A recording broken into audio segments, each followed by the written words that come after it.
Hello everyone, आप सभी लोगों का एक बार फिर से आपके अपने यूट्यूब चैनल में स्वागत है। दोस्तों, आज के इस वीडियो में हम लोग डिस्कस करने वाले हैं वोल्टैम ट्रांसफॉर्मर्स लिमिटेड को। देखिए, वोल्टैम ट्रांसफॉर्मर आप कंपनी के नाम से समझ सकते हैं कि ये जो कंपनी है वो क्या करती है। तो कंपनी जो है वो आपको ट्रांसफॉर्मर्स की मैन्युफैक्चरिंग जो है वो बहुत ही बड़े स्केल पर कंपनी का बिजनेस है। कंपनी जो है आपको गुजरात की बड़ौदा बेस्ड कंपनी है। बड़ौदा में कंपनी का जो है मैन्युफैक्चरिंग प्लांट वगैरह जो है आपको देखने को मिलेगा। और आज के वीडियो में हम इस कंपनी को डिटेल में डिस्कस करने वाले हैं। कंपनी कैसा परफॉर्म कर रही है मार्केट में, इसको लेकर के क्या क्या पॉजिटिव चीज़ें हैं, बाकी कंपनी के फंडामेंटल में क्या पॉजिटिव है, साथ ही साथ में कंपनी को लेकर के एफआईआई और डीआईआई का जो मूव है वो कंपनी को लेकर के कैसा है। देखिए, बेसिकली ये एक स्मॉल कैप कंपनी है, बहुत बड़ी कंपनी नहीं है। मतलब 10,000 करोड़ से भी छोटी इसका मार्केट कैप है, बहुत बड़ी कंपनी नहीं है। ग्रोथ पोटेंशियल इसमें काफ़ी ज़्यादा है। तो काफ़ी इंपॉर्टेंट वीडियो होने वाला है, तो वीडियो को पूरा एंड तक ज़रूर देखिएगा। बाकी आपको बता दूं कि हमारी तरफ से इस कंपनी को लेकर के बिल्कुल भी किसी भी तरह का कोई भी बाई सेल या फिर होल्ड करने का रिकमेंडेशन बिल्कुल भी नहीं है। तो चलिए आगे बढ़ते हैं। सबसे पहले अगर आप कंपनी के सीएमपी के ऊपर आएंगे, यानी कि करंट मार्केट प्राइस, तो 9,475 रुपीज़ है। आज के दिन जो है 2% की तेज़ी देखने को मिला। बाकी अगर आप पिछले 5 दिन में देखेंगे तो 9% की शानदार तेज़ी है। पिछले एक महीने में से स्टॉक में जो है अच्छी रैली आई है। आप देख सकते हैं ऑलमोस्ट 14% का जो है पॉजिटिव रिटर्न है। रीसेंट जो मूवमेंट है वो आपको रीसेंट टाइम में ही देखने को मिला है। बाकी उससे पहले स्टॉक ने आपको बिल्कुल फ्लैट परफॉर्मेंस जो है वो यहाँ पर हमको करके दिखाया है। बाकी पिछले 6 महीने में देखेंगे तो 6% की गिरावट है। बाकी लास्ट 1 ईयर में स्टॉक में 20% से ज़्यादा का करेक्शन हुआ है। वहीं अगर आप लॉन्ग टर्म में देखेंगे, यानी कि पिछले 5 साल में, तो इस कंपनी ने 734% का जो है शानदार और ज़बरदस्त मल्टी बैगर रिटर्न जो है कंपनी ने अपने इन्वेस्टर को वो बना करके दिया है। बाकी रिसेंट 1 ईयर में यहाँ पर आपको गिरावट है, पर अच्छी बात यह है कि इस कंपनी ने लॉन्ग रन में जो है काफ़ी अच्छी रैली जो है वो यहाँ पर हमको दिखाया है। आप देखिए, किसी भी कंपनी में अगर आप इन्वेस्ट करते हैं तो मेरा हमेशा से मानना रहा है कि आप उस कंपनी में इन्वेस्ट मत करिए, आप उस बिजनेस में इन्वेस्ट करिए। मतलब कंपनी का जो बिजनेस है, कंपनी का जो कोर स्ट्रेंथ है, जिस पर कंपनी काम कर रही है, वो आने वाले टाइम में इंडिया में आपको कैसा ग्रो करेगा, उस चीज़ को आपको समझना बहुत ज़्यादा ज़रूरी है। तो यहाँ पर कंपनी जो मैन्युफैक्चरिंग करती है ट्रांसफार्मर की, तो ट्रांसफार्मर की डिमांड इंडिया में क्या आने वाले यहाँ से आपको 5 साल के बाद या फिर यहाँ से आने वाले 10 साल के बाद ट्रांसफार्मर की डिमांड जो है वो क्या आपको बढ़ेगी या फिर वो आपको घटेगी? जस्ट आपको अगर इस क्वेश्चन का आंसर अगर आप यहाँ पर आप बिल्कुल गेस कर पा रहे हैं, या अगर आपको समझ में आ रहा है कि मार्केट कैसा हो सकता है ट्रांसफार्मर का, तो आप एक बेटर डिसीजन पर पहुँच पाएंगे। ठीक है, तो चलिए फिर सबसे पहले आगे बढ़ते हैं और एक बार ट्रांसफार्मर के मार्केट को एक बार समझते हैं। देखिए, अगर आप देखेंगे इंडिया में ट्रांसफार्मर का जो मार्केट है, encompassing both power and distribution transformer की is experience significant growth in 24। The market was valued at around 5.1 billion US dollar and is projected to reach 5.18 billion dollar by 2033। यहाँ पर थोड़ा सा ध्यान रखिएगा, ये 5.18 नहीं है, ये आपको 8.08 है। ठीक है, तो मतलब 5.1 बिलियन डॉलर से ये मार्केट जो है वो बढ़ करके 8 बिलियन डॉलर तक आपको जा सकता है आने वाले 23 तक में। और इसके पीछे सबसे बड़ा जो रीज़न है ना, वो आपको इलेक्ट्रिसिटी डिमांड हो गया, ग्रिड मॉडर्नाइजेशन हो गया, रेन्यूएबल एनर्जी इंटीग्रेशन हो गया, और गवर्नमेंट की जो इनिशिएटिव्स हैं लाइक आपको मेक इन इंडिया वगैरह, इसकी वजह से जो है ना ट्रांसफार्मर की डिमांड आपको काफ़ी ज़्यादा हो सकता है। इसमें जो सबसे बड़ा कोर रीज़न है ना, वो आपको राइजिंग इलेक्ट्रिसिटी डिमांड, मतलब जिस तेज़ी के साथ में इंडिया में जो है इलेक्ट्रिसिटी की डिमांड बढ़ रही है। अब इलेक्ट्रिसिटी की डिमांड क्यों बढ़ रही है?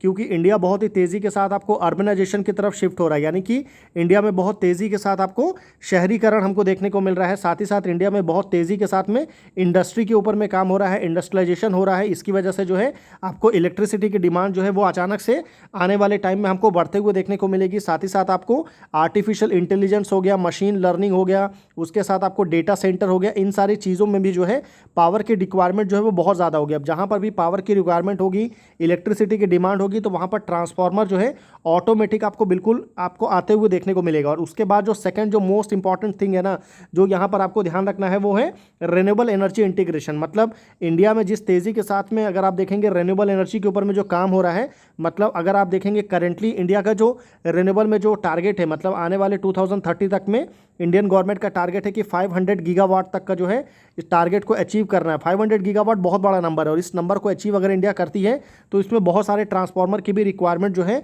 वो हमको देखने को मिलेगा। साथ ही साथ ग्रिड मॉडर्नाइजेशन एक बहुत बड़ा रीज़न हो सकता है।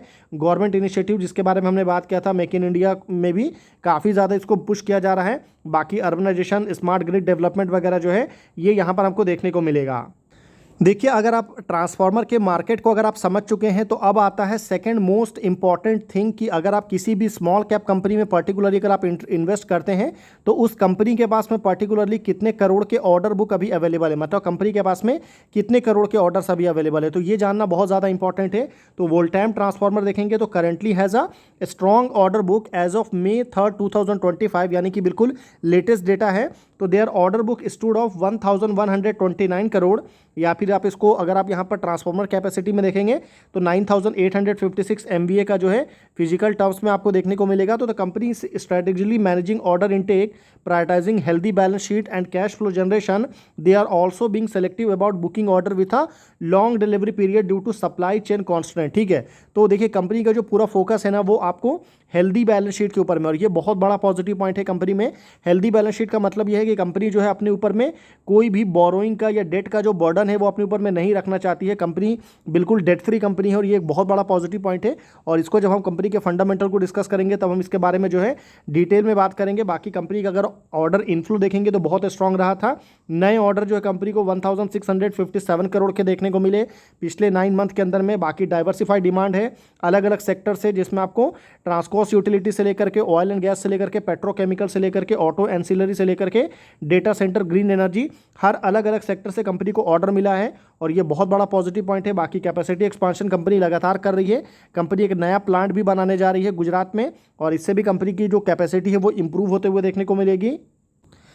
देखिए, अब हम आ चुके हैं कंपनी के ऑफिशियल वेबसाइट के ऊपर में। मैं हमेशा बोलता हूं कि आप जिस भी कंपनी में अगर आप इन्वेस्ट करते हैं तो एक बार आपको कंपनी का जो ऑफिशियल वेबसाइट है ना उसको आपको एक बार ज़रूर विजिट करना चाहिए। उसमें जो है आपको बहुत सारी इंपॉर्टेंट इन्फॉर्मेशन जो है वो जानने को मिलेगा। जैसे अगर आप वोल्टाम ट्रांसफार्मर के बारे में देखेंगे तो Voltamp derives its strength from its customer. यहाँ पर कंपनी का जो है एनुअल टारगेट या फिर आप एनुअल इंस्टॉल कैपेसिटी बताया गया है 14,000 MVA, यानी कि मेगावाट एम्पियर का जो है कंपनी का per year total install capacity है। और कंपनी का जो प्रोडक्ट है इसमें मेनली क्या क्या देखने को मिलेगा, तो ऑयल फील्ड ट्रांसफार्मर्स आपको देखने को मिलेगा, स्विच गियर्स वगैरह जो है कंपनी आपको इसकी मैन्युफैक्चरिंग करती है। बाकी ड्राई टाइप का ट्रांसफार्मर जो है ये भी कंपनी आपको बनाती है। यूटिलिटीज़, ये जो आपको यूनिटीज़ करके जो सब स्टेशंस वगैरह होते हैं ये भी कंपनी आपको बड़े स्केल पर बनती है। बाकी इंडक्शन फर्नेस ट्रांसफार्मर जो होता है ये कंपनी आपको बनाती है। तो 5 कंपनी के जो है कोर प्रोडक्ट आपको देखने को मिलेगा। और यहाँ पर देखेंगे तो Voltamp transformer limited Vadodara India is business of the designing, manufacturing and supply of transformer since last 61 years, यानी कि कंपनी जो है पिछले 61 ईयर्स से जो है ट्रांसफार्मर इंडस्ट्री में आपको काम कर रही है।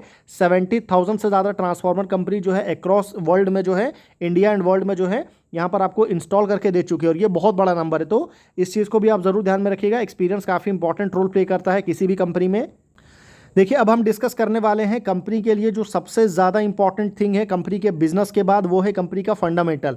और फंडामेंटल के ऊपर अगर आप आएंगे तो यहाँ पर देख सकते हैं 9,632 करोड़ का मार्केट कैप है इस कंपनी का। और जो इस कंपनी में सबसे बड़ा पॉजिटिव पॉइंट है ना वो इसका वैल्यूएशन है। अगर आप वैल्यूएशन देखेंगे ना तो इंडस्ट्री पी आपको यहाँ पर कितना है, तो 60.7 इंडस्ट्री पी देखने को मिलेगा। वहीं स्टॉक का जो पी है वो आपको 29.6 है, यानी कि वैल्यूएशन के पॉइंट ऑफ व्यू से ये स्टॉक आपको अंडर वैल्यू है। वहीं ट्रांसफार्मर एंड रेक्टिफायर वगैरह स्टॉक अगर आप देखेंगे तो वो ओवर वैल्यू स्टॉक है। आरओई इसका इंप्रेसिव है 22.1%, आरओसी काफ़ी शानदार है 29.7% आप देख सकते हैं। सबसे अच्छी बात यहाँ पर वैल्यूएशन के बाद जो निकल के आ रही है ना वो डेट है, मतलब कंपनी के ऊपर में डेट बिल्कुल नहीं है, ओनली 2 करोड़ का डेट है और बिल्कुल नेग्लिजिबल है। तो डेट टू इक्विटी बिल्कुल जीरो है, तो ये एक बड़ा पॉजिटिव पॉइंट है। हालांकि अगर आप इसका शेयर होल्डिंग पैटर्न देखेंगे और प्रमोटर की होल्डिंग देखेंगे तो ओनली 38% है, पर इसमें ये एक पहला पॉइंट नहीं है। अगर इसमें सिर्फ 38% प्रमोटर की, बाकी रिमेनिंग जो भी होल्डिंग है अगर वो पब्लिक के पास होता तो नेगेटिव पॉइंट था। इसको हम आगे शेयर होल्डिंग पैटर्न जब डिस्कस करेंगे तो डिटेल में इसके बारे में बात करेंगे। प्लेजिंग यहाँ पर बिल्कुल भी नहीं है, क्योंकि यहाँ पर डेट नहीं है तो प्लेजिंग नहीं है। रिजर्व कंपनी का बहुत ज़्यादा स्ट्रॉन्ग है। मार्जिन वगैरह देखेंगे तो वो भी शानदार है, 19% के आसपास का मार्जिन देखने को मिलेगा। ईयरली बेसिस में कंपनी ने डिसेंट ग्रोथ दिखाया है, कोई बहुत ज़्यादा ग्रोथ नहीं है। ये आपको 20% का सेल्स में ग्रोथ है और प्रॉफिट में आपको ऑलमोस्ट 9% का ग्रोथ हमको देखने को मिल रहा है। बाकी अर्निंग पर शेयर आपको काफ़ी इंप्रेसिव है, यहाँ पर आप देख सकते हैं 322 रुपीज़ का। बाकी क्वार्टरली बेसिस में कंपनी ने ज़बरदस्त ग्रोथ दिखाया था। रिसेंट क्वार्टर में कंपनी ने शानदार सेल्स शो किया है, प्रॉफिट में भी कंपनी ने शानदार ग्रोथ दिखाया है। और अगर मैं आपको सीधे कंपनी के जो रिसेंट क्वार्टर के नंबर्स की तरफ अगर मैं आपको लेके चलूं तो यहाँ पर आप देख सकते हैं कि Q4 में कंपनी ने 625 करोड़ का रेवेन्यू जनरेट किया था, जो कि कंपनी की हिस्ट्री का जो है सबसे बेस्ट परफॉर्मेंस है। मतलब इससे पहले कंपनी ने कभी भी जो है ना इतना बेस्ट परफॉर्मेंस किसी भी एक क्वार्टर में जनरेट नहीं किया है, तो ये एक बहुत बड़ा पॉजिटिव पॉइंट है। और वहीं अगर आप कंपनी के मार्जिन देखेंगे तो मार्जिन थोड़ा सा पिछले क्वार्टर के कंपेरिजन में डिक्लाइन हुआ है, लास्ट ईयर के कंपेरिजन में भी देखेंगे तो 1% का डिक्लाइन है, कोई बहुत बड़ा डिक्लाइन नहीं है।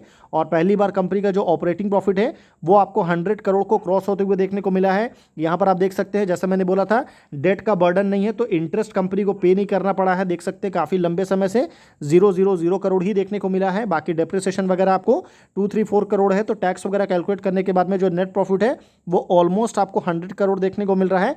हालांकि अभी भी ट्रिपल डिजिट में कंपनी का जो नेट प्रॉफिट है वो आपको नहीं पहुंचा है, पर मैक्सिमम प्रॉफिट के ऊपर में कंपनी यहाँ पर खड़ी है।